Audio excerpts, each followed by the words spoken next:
Thank you for joining us. Welcome to LumioseStation.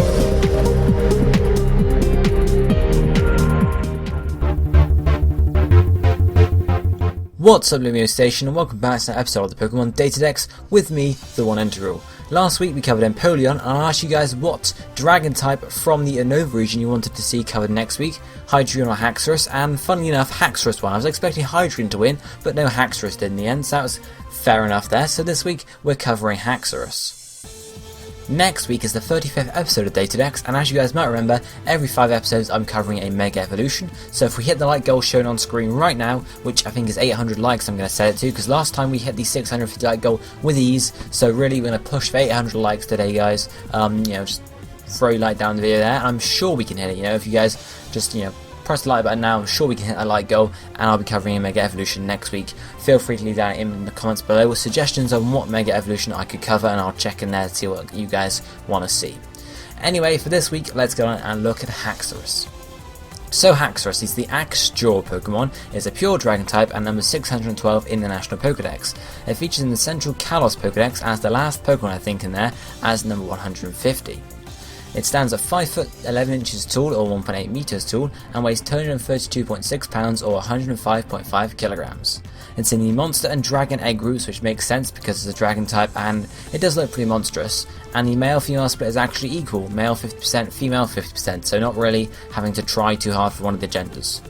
Evolution-wise, Axew, its base evolution will evolve into Fracture, starting at level 38, and Fracture and then evolves into Haxorus, starting at level 48. So a long time we're using Axew, and then not a very long time using Fracture for some reason. Anyway, then finally, for the moment, we have base stats. Now, you can see Haxorus' base stats. It excels in attack at 147. However, that's the only thing it really excels in. It doesn't have that high other stats. Its next highest is speed, and 97, which is pretty decent, but it's not brilliant, so it's not too fast. Then defense at 90, and then it goes down to health points, special defense, and special attack down in the 70s and the 60s, which is not good, really, especially that low special defense and the low health point stat. But a good attack stat, but apart from that, Haxorus doesn't really excel too much in base stats. Right, so now if we look at the typing for Haxorus, being a pure Dragon type, there's not a huge amount to say here. It resists 4 types, being Grass, Fire, Water and Electric, the Elementals, and then is weak to 3 types, Ice, Dragon and Fairy, obviously Fairy being introduced in Generation 6, and being super effective against Dragon types. It takes neutral from all the other types, so overall it has a pretty decent typing. It resists 4, is only weak to 3, and then again, Ice and Dragon aren't too common a type. Fairy type is more common, but it's still not as common, whereas Grass, Fire, Water, Electric are pretty common, so it's good that you're resisting those, really. Next up, if we take a look at Haxorus' abilities available to it, it has 3 abilities actually, 2 basic ones and again the hidden ability, as most Pokemon do. The first basic ability is Rivalry, which deals more damage to Pokemon of the same gender. However, what it doesn't mention in this short description is it deals less damage to Pokemon of the opposite gender. So you get a 25% boost in attack and I guess special attack for the same gender, but you get a 25% decrease in the opposite gender, so male against female sort of thing, which is bad because obviously rivalry might be helpful every now and again when you're facing someone the same gender, but then if you're facing someone not the same gender, you're going to be screwed. So it's really not good at all. Its second basic ability is much better, which is Mold Breaker, which means moves can be used on the target regardless of the abilities, which is very nice, especially for Earthquake. I'm sure there's other moves Haxorus can utilise as well that can make some nice sense of it too. Hidden ability wise, it has Unnerve, which unnerves the opposing Pokemon and makes them unable to eat berries. Could come in helpful once in a while, for example if you're facing off against a Citrus Berry, Azumarill or Belly Drum, something like that possibly, but apart from that it's not going to be too useful, so really we're going to be using Mold Breaker all the time here. Next up, if we look at the highlighted moves for Haxorus, it has a couple level up moves, a couple TMs and then a couple transfers. Haxorus doesn't really have that much of a diverse move pool. It's basically got 5 or 6 moves it can be using in general, but it's pretty decent. Starting off, we have level 28 Dragon Claw. Obviously, it can be taught via TM too, but level up because why not? I can't speak. Level 28 Dragon Claw, obviously powerful Dragon type move. Apart from that, not much else to say, just because it's a powerful dragon type move. Then level 32 it learns Dragon Dance, which is going to boost your attack and your speed, which is very helpful, making you faster, which is good because the Haxorus is very low speed, and obviously boosting your attack, which is higher anyway, which is good. Then level 50 it can learn Swords Dance, or again you can teach it via TM, but level 50 it learns Swords Dance anyway, which is going to raise your attack sharply, so you can have to go for Dragon Dance, which is going to increase your speed as well, or maybe put more of a bulk set and then go for Swords Dance possibly. Obviously I'll talk more about the set later on. Next up we have Outrage level 66, more powerful than Dragon Claw, but obviously there's the locking in, the confusion to worry about too, which isn't brilliant really, so you have to watch out, you have to make a choice, Dragon Claw or Outrage. Then if we move on to the TMs, as I mentioned earlier, Earthquakers go with Mold Breaker, so TM26 Earthquake can be learnt, which is, again, pair with Mold Breaker can hit any Pokemon that's not a flying type, so that's very good there.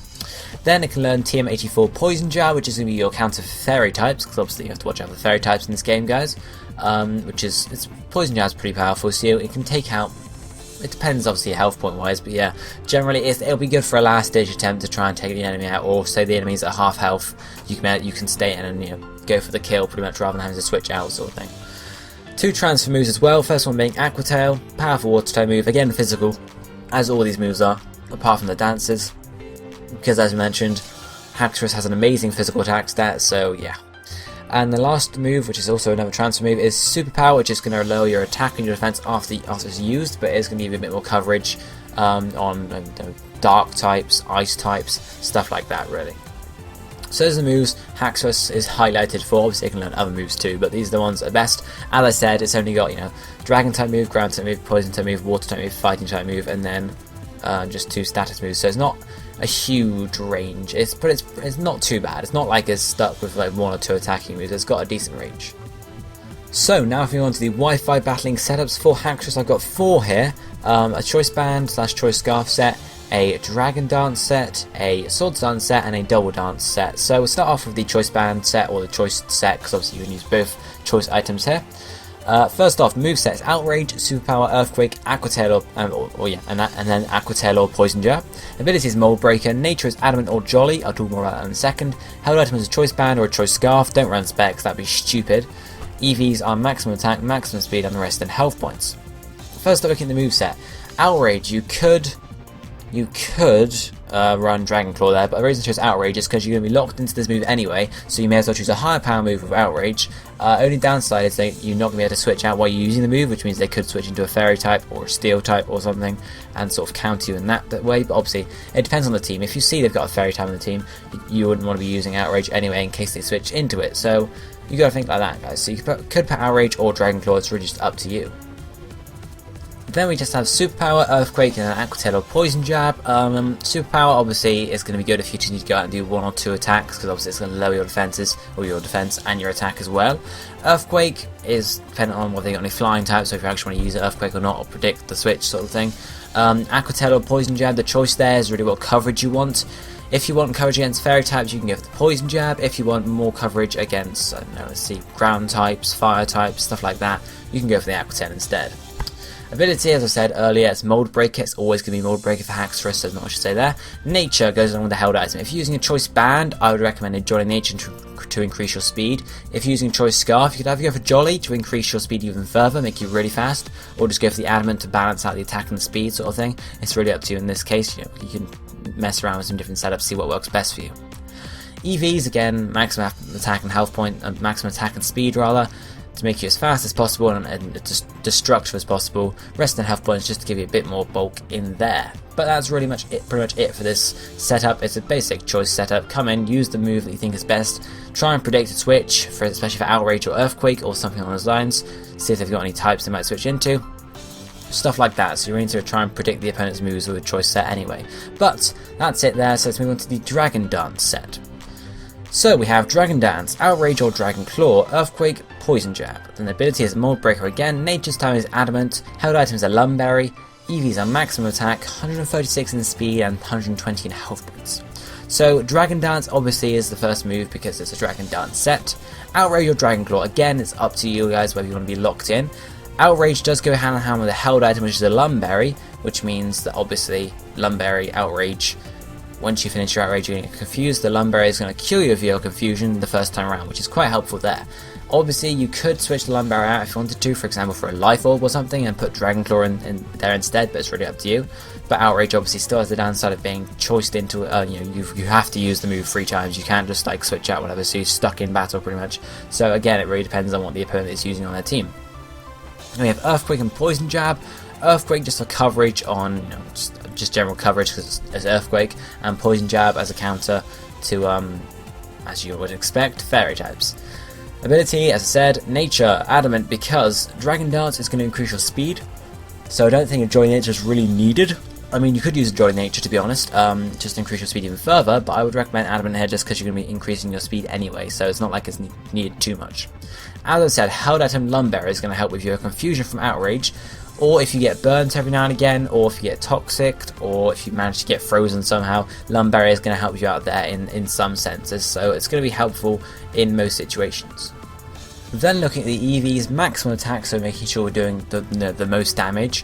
136 speed just to give you that extra speed and boost in speed rather, while also giving you some health points here. So instead of just the rest in health points, we get a decent chunk of health points too, just to give us a bit more bulk to allow us to actually set up a Dragon Dance. Otherwise, if you don't have this extra bulk, you might be able to use a Dragon Dance, but then you might faint in 2 turns or whatever, so you won't be able to make use of that Dragon Dance sort of thing. So the extra bulk there is going to be helpful in the long run.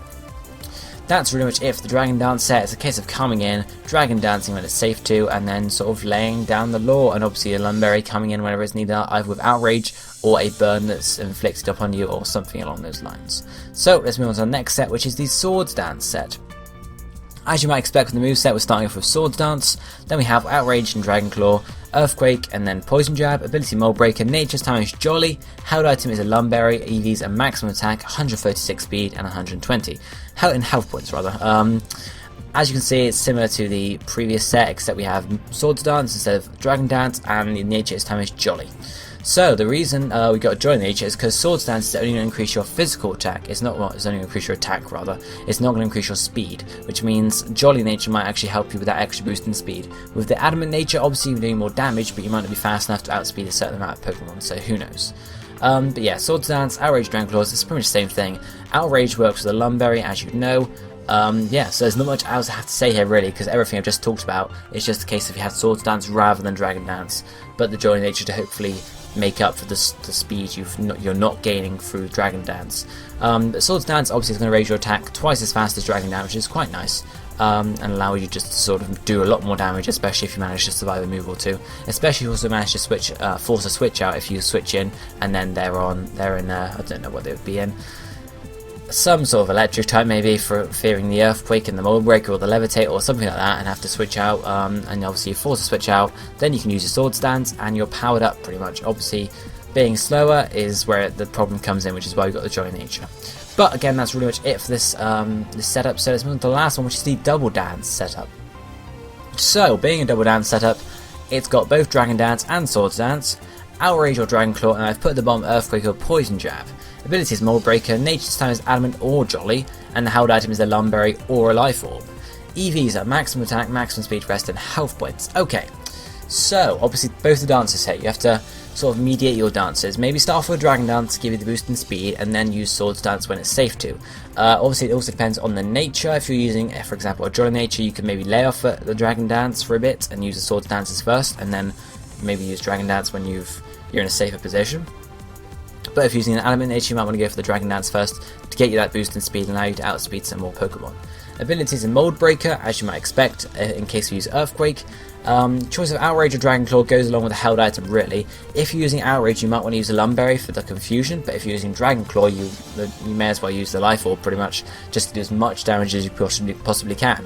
Earthquake or Poison Jab, the choice there is really whether you want to be dealing with Fairy types, whether it's if a Fairy type comes in you want to try and face off against it, or whether you're just going to say, okay, if a Fairy type comes in, I'm just going to switch out, because obviously, especially if you're using Outrage or Dragon Claw or something, it's not going to do any damage to it.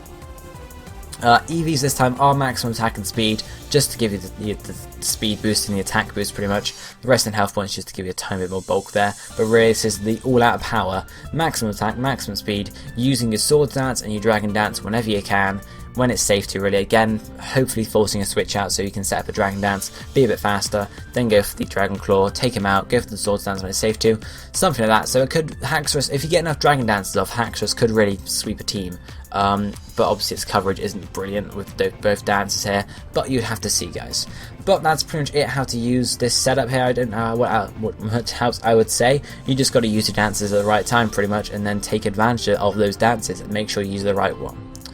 But guys, that's it for this week's episode of DataDex. I've told you all you need to know about Haxorus. As I said, be sure to hit that like button, guys. If we reach 800 likes on this episode, I will indeed be covering a Mega Evolution next week. If we don't, I'll probably just be covering normal Pokemon. So guys, you want to see that Mega Evolution, don't you? Smash the like button right now. It'd be really cool if we could hit the goal. We're just going to push for it, guys, and I guess we'll see. So, thank you for watching. As I said, suggest down in the comments some Mega Evolutions for me to cover next week. Obviously, providing I hit the like goal, so smash that button there. And yeah, all that remains to be said is for you guys to check out all the other content on Lumiose. We've got some awesome stuff here. But apart from that, guys, I hope you enjoyed the video. I'll be seeing you next time. Goodbye, my friends.